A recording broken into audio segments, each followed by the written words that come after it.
નમસ્કાર વિદ્યાર્થી મિત્રો, પાઠ 17માં આર્થિક સમસ્યાઓના સંદર્ભે જે આપણે જોઈ રહ્યા છીએ એમાં સૌથી પહેલો ટોપિક ગરીબી એ પૂરો કર્યો. હવે પછીનો જે મુદ્દો છે એ થોડો જુદો, બેરોજગારી. આમ તો આ બંને છે એ સગી બહેનો છે એવું કહીએ તો ખોટું નથી, કારણ કે બેરોજગારી આવશે એટલે આપોઆપ ગરીબી આવવાની જ.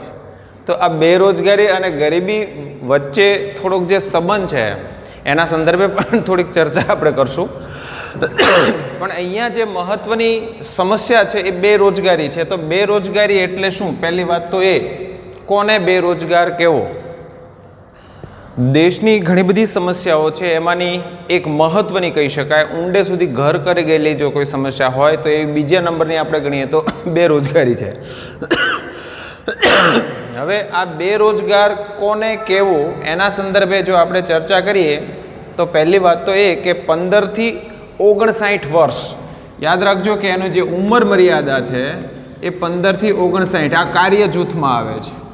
આ 15 થી 59 વર્ષનું આયુષ્ય ધરાવતો હોય, પ્રવર્તમાન વેતન દરે કામ કરવાની ઈચ્છા ધરાવતો હોય. યાદ રાખજો, અહીંયા આપણે એની થોડીક વ્યાખ્યા લખી નાખીએ. 15 થી 59 વર્ષ, કામની શોધ, પ્રવર્તમાન વેતન દરે કામ કરવાની તૈયારી,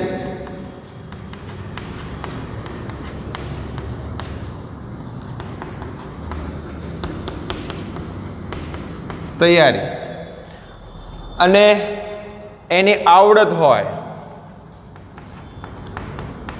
ક્ષમતા, આ બધું જ હોવા છતાંય જો કામ નથી મળતું તો એ વ્યક્તિ બેરોજગાર છે.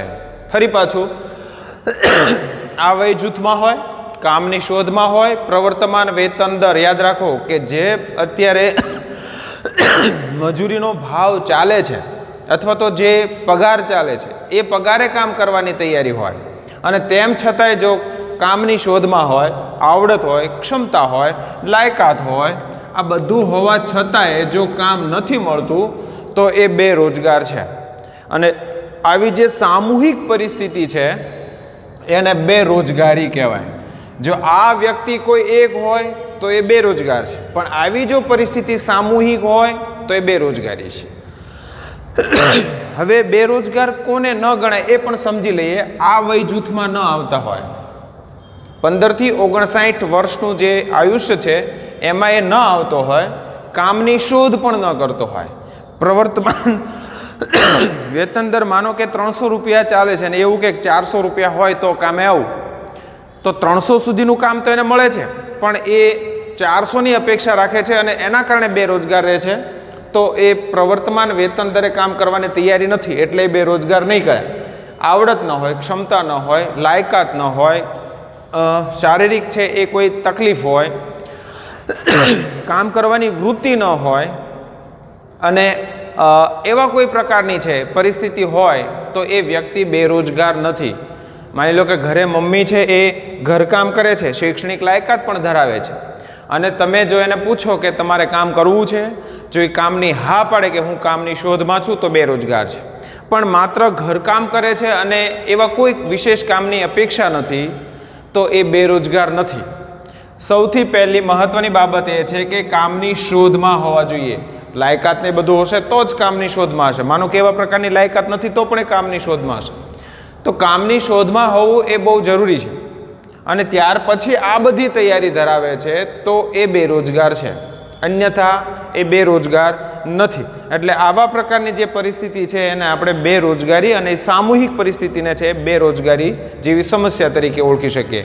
અપંગ હોય, અશક્ત હોય, રોગિષ્ઠ હોય, વૃદ્ધ હોય, આળસુ હોય, ગૃહિણી હોય, આ બધા જે વ્યક્તિ, અને કદાચ માનો કે આ બધું હોવા છતાંય કામની શોધ ના હોય તો એ બધા બેરોજગાર છે એવું આપણે નહીં કહી શકીએ. બેરોજગાર માત્ર આ બધામાંથી પર હોય, અહીંયા હોય, કામ કરવા માટે સક્ષમ હોય, લાયક હોય, આવડત ધરાવતા હોય, કામની શોધમાં હોય, પ્રવર્તમાન વેતન દરે કામ કરવાની તૈયારી હોય તો જ બેરોજગાર, અન્યથા એ બેરોજગાર નથી. તો હવે આ જોયા પછી, બેરોજગારીનો અર્થ સમજ્યા પછી એનું સ્વરૂપ કેવા પ્રકારનું છે એ જોઈ લઈએ આપણે. તો સ્વરૂપની વાત કરીએ તો એમાં છે કેટલાક પ્રકાર પડે છે. એમાં સૌથી પહેલો છે એ ઋતુગત બેરોજગારી. આ ઋતુગત જે બેરોજગારી છે એ કેવા પ્રકારે છે? ભારતમાં આપણને ખબર છે, આગળના 10મા પાઠમાં અને અગાઉના બીજા પાઠમાં પણ આપણે એની ચર્ચા કરી ગયા છે કે દેશમાં 38 થી 40% વિસ્તાર એવો છે કે જ્યાં પિયતની સગવડ છે અને બાકીનો 60 થી 62% વિસ્તાર એવો છે કે જ્યાં સિંચાઈની કોઈ સગવડ નથી. હવે આ સગવડ નહીં હોવાના કારણે બાકીના બધા પ્રદેશમાં સૂકી ખેતી થાય છે. આપણે ત્યાં એને આસમાની ખેતી પણ કહે છે. હવે સૂકી ખેતી, આસમાની ખેતી શું કામ? તો કે ભાઈ ત્યાં ચોમાસામાં જ એને પિયતની સગવડ મળે છે. વરસાદ થાય ત્યારે પાણી મળે, પછીથી એ પાણી મળતું નથી. તો આ પ્રકારે જે પાણીની સગવડતા નથી થતી એના કારણે બાકીના લગભગ 3 થી 5 મહિના એ વ્યક્તિઓએ બેરોજગાર રહેવું પડે છે. એટલે ચોમાસામાં રોજગારી મળે, શિયાળો ઉતરતા સુધીમાં એની લણણી ચાલુ હોય એટલે એમાં એને રોજગારી મળે, ઉનાળામાં પાણીના અભાવે રોજગારી મળશે નહીં. તો ચોમાસામાં રોજગારી, શિયાળામાં રોજગારી, ઉનાળામાં બેરોજગાર. ચોમાસામાં રોજગારી, શિયાળામાં રોજગારી, ઉનાળામાં બેરોજગાર. તો આ પ્રકારે છે એ ઋતુ બદલે છે એ પ્રમાણે એને રોજગારી અને બેરોજગારીનું ચક્ર પણ ચાલે છે. તો ઋતુ પ્રમાણે રોજગારી બેરોજગારીનું ચક્ર ચાલતું હોવાના કારણે આખરે એ પરિસ્થિતિમાંથી પસાર થતા હોવાના કારણે એને ઋતુગત બેરોજગારી, ઋતુ પ્રમાણે ચાલે છે એટલા માટે થઈને એ એને ઋતુગત બેરોજગારી કહે છે. ત્યાર પછી આવે છે બીજું ઘર્ષણજન્ય બેરોજગારી.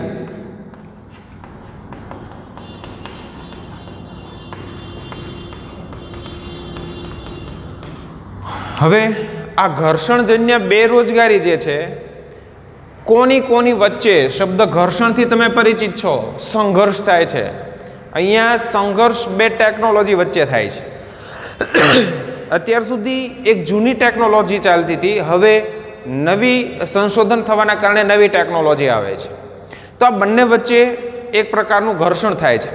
જૂનવાણી પ્રકારના જે સાધનો છે એ સાધનોનો ઉપયોગ કરીને કામ કરનાર એક વર્ગ છે અને હવે નવી ટેકનોલોજી આવતાની સાથે બંને વચ્ચે સંઘર્ષ એ પ્રકારે થાય છે કે જે કામ કરનાર વર્ગ છે એ જૂની ટેકનિકથી કામ કરવા ટેવાયેલો છે. એટલે નવી ટેકનોલોજી આવે છે ત્યારે એને શીખવા માટે થઈને અમુક સમય માટે એ બેરોજગાર રહે. યાદ રાખો કે ત્યાં જો એનો પગાર ચાલુ રહે છે અને શીખવાનો પગાર પણ મળે છે તો એ બેરોજગાર નથી. પણ માનો કે નવી ટેકનોલોજી આવવાના કારણે એને થોડો સમય શીખવા જવું પડે છે અને એ સમયગાળા દરમિયાન એનો પગાર નથી મળતો તો એ બેરોજગાર છે. એટલે કાં તો એને શીખવા જવું પડે છે અથવા તો એને ફરજિયાતપણે છૂટા થવું પડે છે. તો અહીંયા શું કામ એવું થયું? તો કે ભાઈ જૂની ટેકનોલોજીથી કામ કરવા ટેવાયેલા હતા અને નવી ટેકનોલોજી આવતા એને અમુક સમય માટે બેરોજગાર થવું પડ્યું અથવા તો એને છે એ કાયમી ધોરણે કામને છોડવું પડ્યું. 56-57 વર્ષના કોઈ કાકા છે એ જોબ કરતા હોય ને હવે એને એવું કહીએ કે ભાઈ આ નવી ટેકનિકથી તમારે કામ કરવાનું છે તો એકાદ વર્ષમાં હવે શીખીને ત્યાં પૂરું થઈ જાય. તો હવે એ એવું વિચારે કે ભાઈ તો હવે સ્વૈચ્છિક હું લઈ લઉં છું, છૂટો થઈ જાઉં છું. તો એ એના ટેકનોલોજીના કારણે એ બેરોજગાર થયા છે વહેલા. તો આ પ્રકારે છે એ નવી અને જૂની ટેકનોલોજી જે છે એના કારણે એ બેરોજગારીની અમુક સમય માટે થઈને અથવા તો કાયમી ધોરણે એ જો બેરોજગારની પરિસ્થિતિ ઊભી થાય છે તો એ ટેકનોલોજીના ઘર્ષણના કારણે છે એ બેરોજગાર થયા છે. એટલે એને ઘર્ષણજન્ય બેરોજગારી તરીકે આપણે ઓળખીએ છીએ. ત્રીજી છે માળખાગત બેરોજગારી.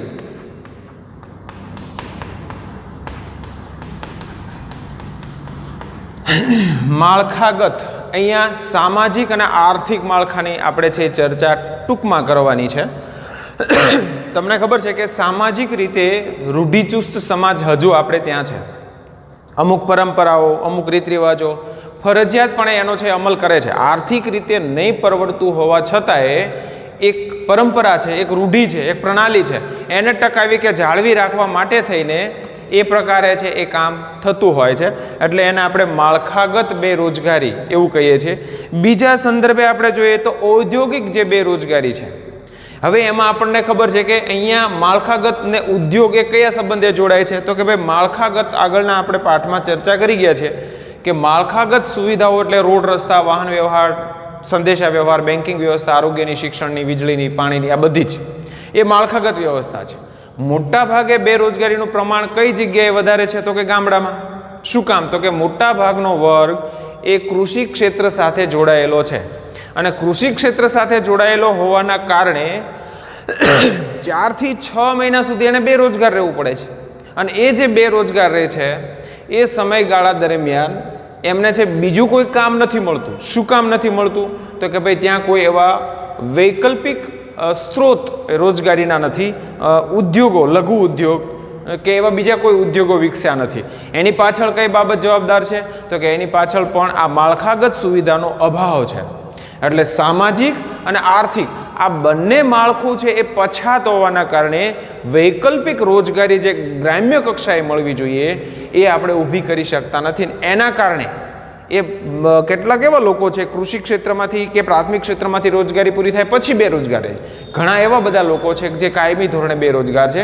આ બધા વિકલ્પોનો ત્યાં ઉદ્ભવ નથી થયો એના કારણે છે અને એના કારણે છે આપણે એને માળખાગત બેરોજગારી તરીકે આપણે ઓળખી શકીએ. અહીંયા છે પ્રચ્છન્ન શબ્દ વપરાયો છે. બીજો તમે એને છુપી બેરોજગારી કહી શકો.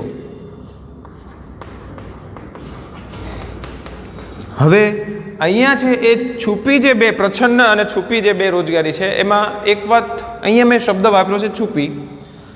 અહીંયા ટેક્સ્ટમાં પણ એ છુપો એવો શબ્દ છે એ લખેલો છે. છુપું મતલબ શું? તો કે દેખાય નહીં પણ તેમ છતાંય વાસ્તવિક રીતે એ બેરોજગાર છે. તમને દેખાય કામ કરતું પણ એની ઉમેરવાથી, એ સંખ્યાને ઉમેરવાથી કે એનાથી દૂર કરવાથી તેમ છતાંય એના પરિણામ કે એનું જે ઉત્પાદન છે એમાં કોઈ વધઘટ થતી નથી. તો આ પ્રકારે છે તમને દેખાય છે કામ કરતું પણ વાસ્તવિક રીતે એને રોજગારી મળી નથી. એક ઉદાહરણ દ્વારા આપણે એનો સમજવાનો પ્રયત્ન કરીએ. દાખલા તરીકે આ ખેતર છે.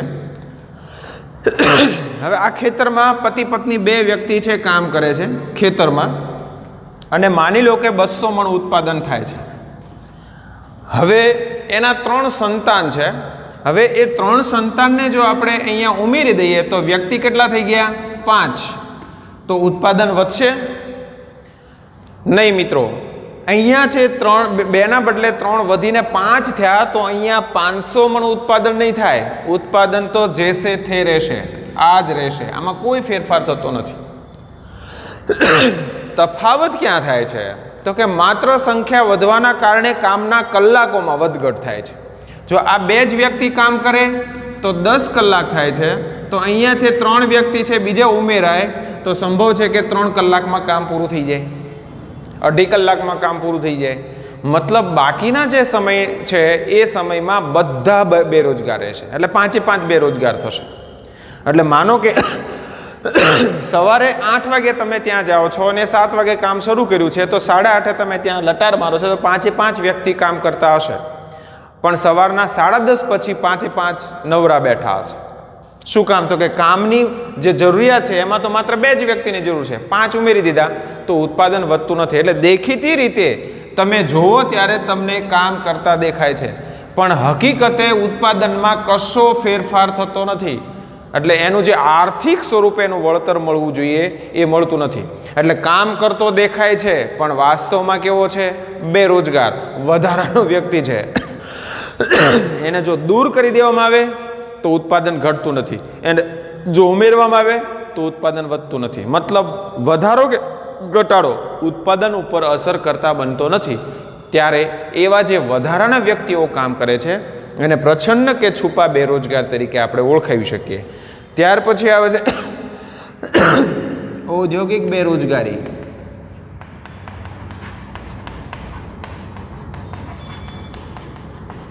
હવે આ ઔદ્યોગિક બેરોજગારી જે છે એમાં ઔદ્યોગિક માળખાનો જે અભાવ છે એના કારણે આગળના મુદ્દામાં આપણે જોઈ ગયા કે એના કારણે એ બેરોજગારીનું પ્રમાણ વધે છે. પણ બીજી એક હકીકત એ પણ છે કે જ્યારે કોઈ ઉદ્યોગ એક જગ્યાએથી બીજી જગ્યાએ સ્થળાંતર થાય, દાખલા તરીકે નેનો પ્રોજેક્ટ છે એ બંગાળામાં શરૂ થાય અને ત્યાં છે કામે લાગે તો ત્યાં જે વ્યક્તિઓને રોજગારી મળે છે અને ત્યાંથી પછી એ ફરી પાછો ગુજરાત આવે તો ત્યાંના લોકોને બેરોજગાર થવું પડશે, ગુજરાતના લોકોને રોજગારી મળશે. અલબત્ત ત્યાં એનો પ્રોજેક્ટ ચાલુ થયો જ નહોતો પણ કોઈ કંપની છે એક જગ્યાએથી બીજી જગ્યાએ જાય છે ત્યારે સ્થાનિક કક્ષાએ એ સમય કામ કરતા હોય એની બેરોજગારી સર્જાય છે જ્યારે નવી જગ્યાએ એ રોજગારી શરૂ થતી હોય છે. તો ઉદ્યોગ સ્થળાંતર થવાથી. બીજી એક બાબત એ પણ છે કે ઉદ્યોગ બંધ થવાથી. દાખલા તરીકે અમદાવાદમાં એક સમય એવો હતો કે ત્યાં સૌથી વધારે કાપડની મિલો કામ કરતી હતી. આજે તો 2-5 માંડ રગસિયા ગાડાની માફક ચાલે છે, પણ કહેવાનો મતલબ એ છે કે એ જ્યારે 60-65 જેટલી કાપડની મિલો એ ચાલુ હોય તો હવે સ્વાભાવિક છે કે દરેક મિલમાં તમે કમસે કમ 1000-1200 માણસોની તમે પેલી ગણતરી કરો તો પણ 60,000 થી 65,000 લોકોને એ રોજગારી આપતું એ ધમધમતું ઔદ્યોગિક ક્ષેત્ર હતું. હવે એમાંથી માનો કે 5 ચાલુ હોય તો 60 મિલો બંધ થઈ, તો 60 મિલો બંધ થતાં જે 60,000 કર્મચારીઓ બેરોજગાર થયા એ કેવા છે? ઔદ્યોગિક બેરોજગાર, મતલબ ઉદ્યોગ ક્ષેત્ર સાથે જોડાયેલા હોય. સ્થળાંતર થવાના કારણે, બંધ થવાના કારણે, ઘણી વખત સ્વરૂપ બદલવાના કારણે તો ઘર્ષણજન્યમાં જશે.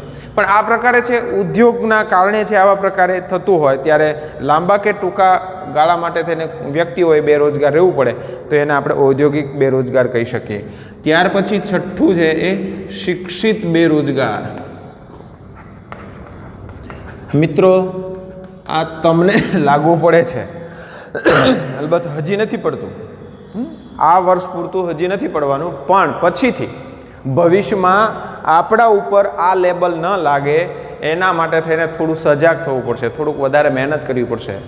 માત્ર એ આ પુસ્તકીય જ્ઞાન નહીં, પણ આગળના મુદ્દામાં આપણે એ પણ જોવાના છીએ કે કંઈક આપણી પાસે બીજા એવા કલા કૌશલ્ય પણ વિકસાવવો પડશે કે જ્યારે જોબ ન મળે તો આપણી પાસે પોતાનો એક વ્યવસાય હોય. તો અહીંયા શિક્ષિત બેરોજગાર એટલે કોણ? 5 ધોરણ ભણેલો હોય, 8 ધોરણ 9 ધોરણ ભણેલો હોય તો એ શિક્ષિત બેરોજગાર નથી, પણ ઓછામાં ઓછું માધ્યમિક શિક્ષણ પૂર્ણ કર્યું હોય. આપણે ત્યાં માધ્યમિક શિક્ષણ એટલે ધોરણ 10 પાસ. એટલે માની લો કે આજની તારીખે તમે એ કામની શોધમાં નીકળો છો તો તમે બેરોજગાર હશો. 15 વર્ષ તમારા જો થઈ ગયા હશે તો તમે બેરોજગારમાં આવશો, પણ શિક્ષિત બેરોજગાર નહીં ગણાવો.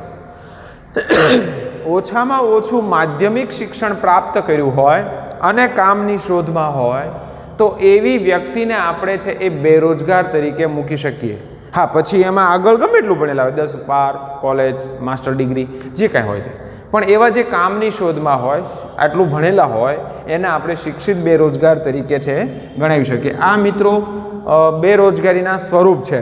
એટલે તમને બોર્ડની પરીક્ષામાં કે સ્થાનિક પરીક્ષામાં 3 માર્ક સુધીમાં પૂછાઈ શકે.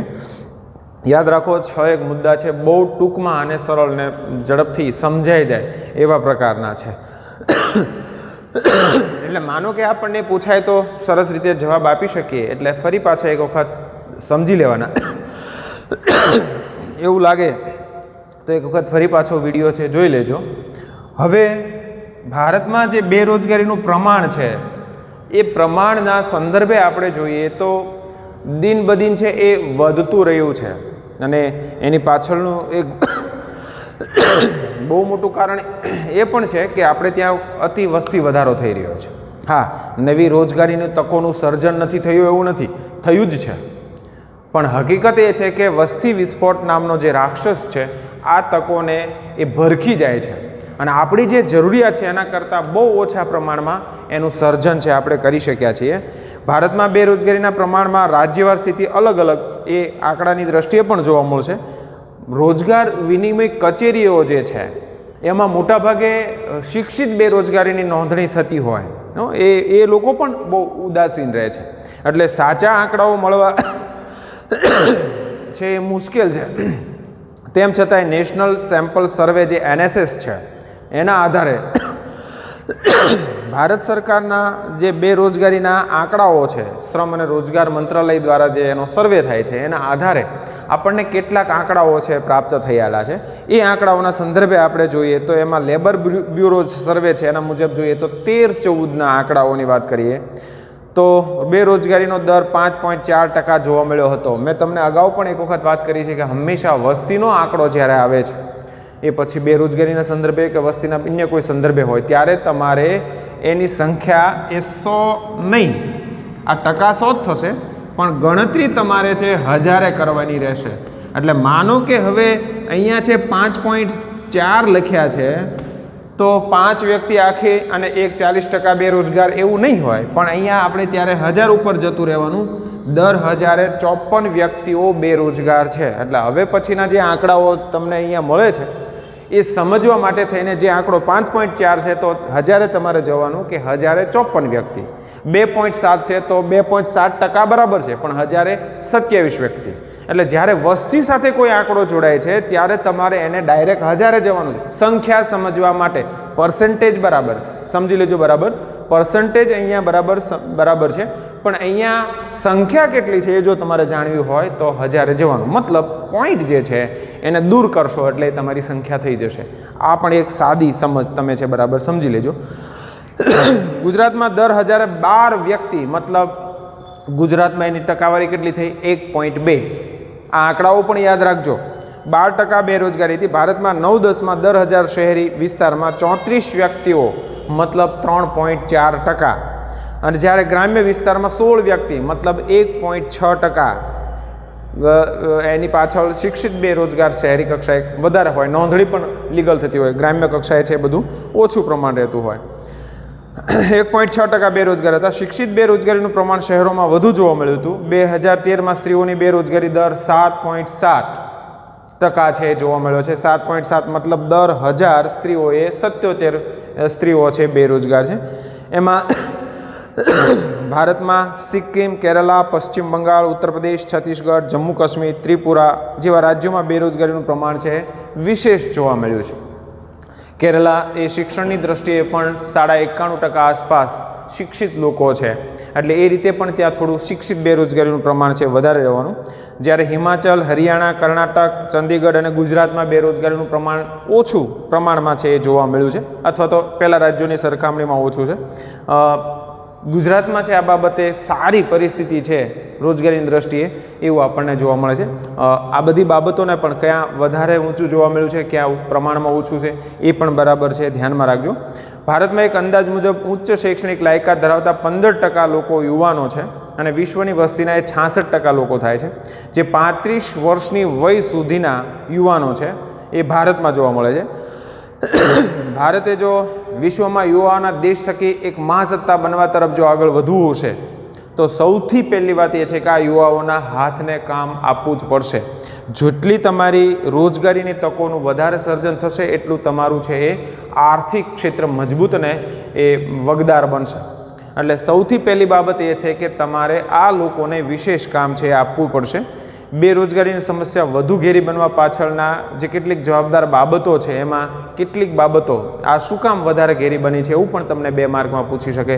બહુ નાની નાની બાબતોની એ ટૂંકમાં એક નોંધ અહીંયા લીધી છે.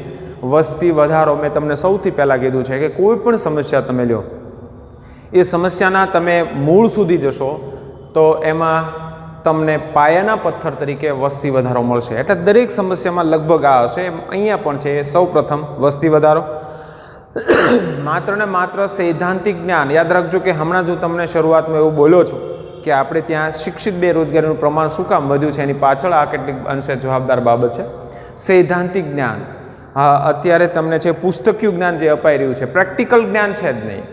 તમે વાસ્તવિક રીતે અનુભવ નથી કરતા. હા, તમે ભારતની બજાર વિશે તમે ભણો છો, ન્યાયાલય વિશે તમે ભણો છો કે બીજી એવી કોઈ બાબતો છે એના સંદર્ભે તમે ભણો છો, પણ પ્રેક્ટિકલી નહીં, ક્લાસરૂમમાં ભણી લઈએ છીએ અને એના કારણે તમને વાસ્તવિક જે અનુભવ થવો જોઈએ એ થતો નથી. અને ઘણી વખત એવા કોર્સમાં પણ આપણે જોડાતા નથી, એટલે એ અનુભવ પણ આપણને છે થતો નથી. એના કારણે પ્રાયોગિક જ્ઞાનનો અભાવ છે.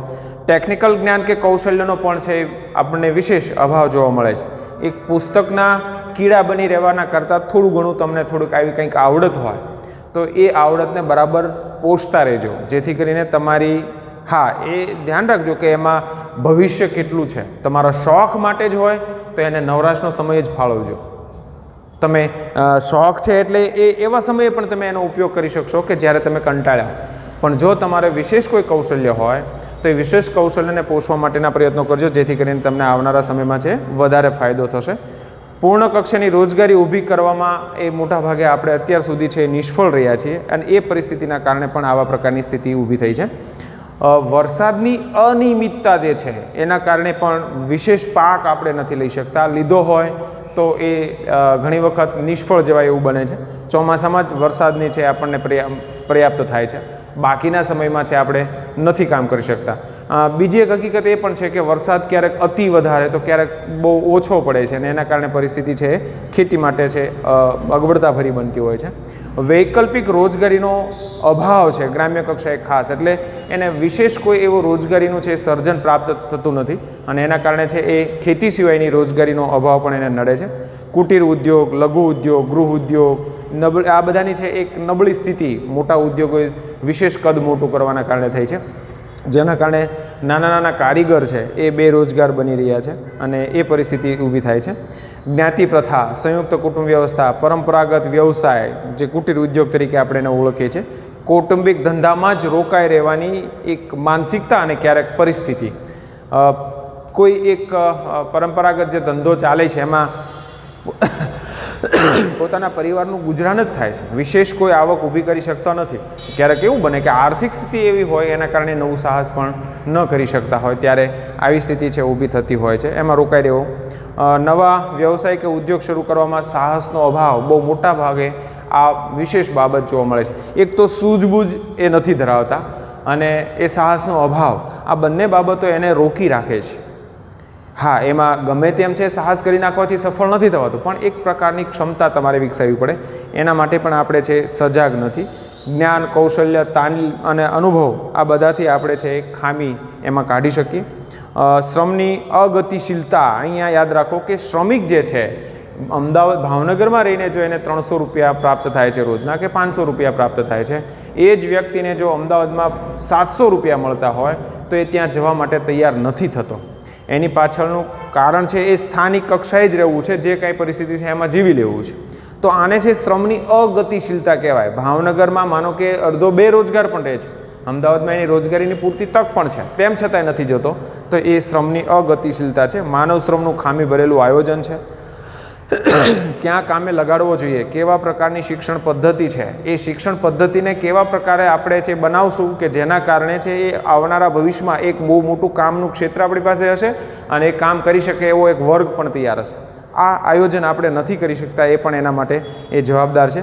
ઔદ્યોગિક વિકાસનો ધીમો દર, બચત વૃત્તિનો ઓછો દર, યાદ રાખો કે આ થોડુંક ઊંડાણમાં જવું પડે એવું છે તમારા માટે, થોડુંક વધારે પણ થોડીક આછેરી એવી બાબત તમને કહી દઉં કે જ્યારે તમે કોઈ રોકાણ કરો છો, તમે કોઈ પોલિસી લ્યો છો કે બીજી કોઈ બાબતમાં રોકાણ કરો છો, ત્યારે એ સરકાર પાસે એ જમા પૂંજી થાય છે અને સરકાર એના થકી એક નવું મૂડીનું સર્જન કરે છે અને એમાંથી જે વળતર થાય એમાંથી ફરી પાછું તમને વળતર આપે છે. પણ એ નવું મૂડીનું સર્જન થયું ત્યાં કેટલાક લોકોને રોજગારી પ્રાપ્ત થાય છે. મોટાભાગે આવી વૃત્તિ આપણી ત્યાં ઓછી જોવા મળે છે, એટલે જાહેર મૂડી સર્જન કરવામાં છે સરકારને મુશ્કેલી અનુભવાય અને રોજગારીનો છે દર ઊભો થઈ શકતો નથી. પરિણામે નવા ધંધા ઉદ્યોગ રોકાણના અભાવે શરૂ થઈ શકતા નથી અને અનેક સમસ્યાઓ નડે છે. વ્યક્તિગત પણ ઉદ્યોગ શરૂ કરવામાં પેલું જે બચત છે એના અભાવના કારણે નથી કરી શકતા.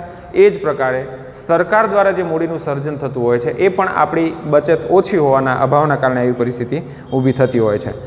મિત્રો, હવે આ બધી જે પરિસ્થિતિ છે એ પરિસ્થિતિમાંથી બહાર નીકળીએ એ એના માટેના જે પ્રયત્નો છે એમાં આપણે કારણો જોઈ લીધા કે શું કામ નથી નીકળી શકતા. પણ હવે પછીનો જે એક મુદ્દો આવે છે બેરોજગારી ઘટાડવાના ઉપાયોમાં સૌથી પહેલું જે આખો પેરેગ્રાફ છે એને બરાબર સમજવાનો છે. 2 માર્કમાં એ તમને પરીક્ષામાં પૂછાઈ શકે છે. શું કામ બેરોજગારી ઘટાડવી જોઈએ? જે બેરોજગાર વ્યક્તિ છે એની ચિંતા સરકારે શું કામ કરવાની, અથવા તો સામૂહિક ધોરણે શું કામ ચિંતા થવી જોઈએ? વ્યક્તિએ પોતાએ જ એનું કામ કરવાનું છે. મિત્રો, એના કારણે કેટલાક આર્થિક અને સામાજિક પ્રશ્નો ઉદ્ભવતા હોય છે. કેવા પ્રકારના સામાજિક પ્રશ્નો સમાજને નડે છે, કેવા પ્રકારે આર્થિક પ્રશ્નો મૂંઝવે છે, એના સંદર્ભે કેટલીક બાબતોની ચર્ચા એમાં બહુ સરસ રીતે થઈ શકે. હવે એ મુદ્દો અત્યાર પૂરતો હું તમારા ઉપર છોડું છું કે શું કામ બેરોજગારી ઘટાડવી જોઈએ. પહેલી વાત તો એ કે મોટાભાગે આપણે ક્લાસમાં હોઈએ ત્યારે હું દરેક વિદ્યાર્થીને એવું કહેતો હોઉં છું કે તમે બેરોજગાર નહીં રહો એટલા માટે શું વિચારો છો, અથવા તો તમે કેવું કામ કરવા માગો છો, અથવા તો તમારું પ્લાનિંગ શું છે.